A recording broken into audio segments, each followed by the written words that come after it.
How to fix 5 GHz Wi-Fi not showing up in Windows 10 or Windows 11. Before jumping out into the solution, let's first make sure that our device supports 5 GHz bandwidth or not.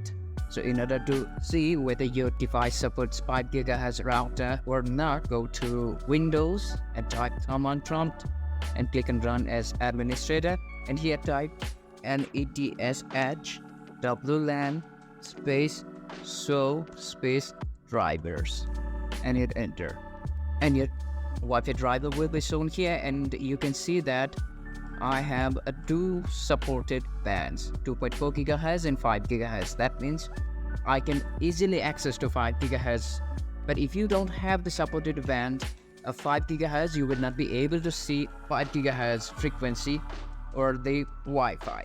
So make sure that your device supports 5 GHz bandwidth, and if you're not being able to see the 5 GHz, you might be facing problem in the Wi-Fi adapter.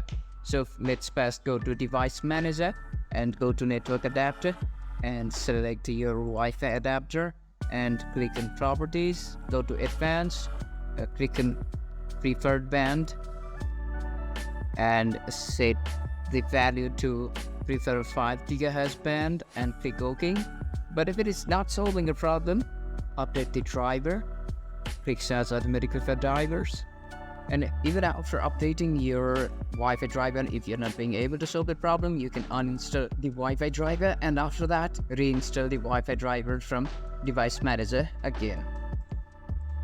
So this should be able to solve your problem. So if you find this tutorial, just subscribe and don't forget to leave us a like and comment.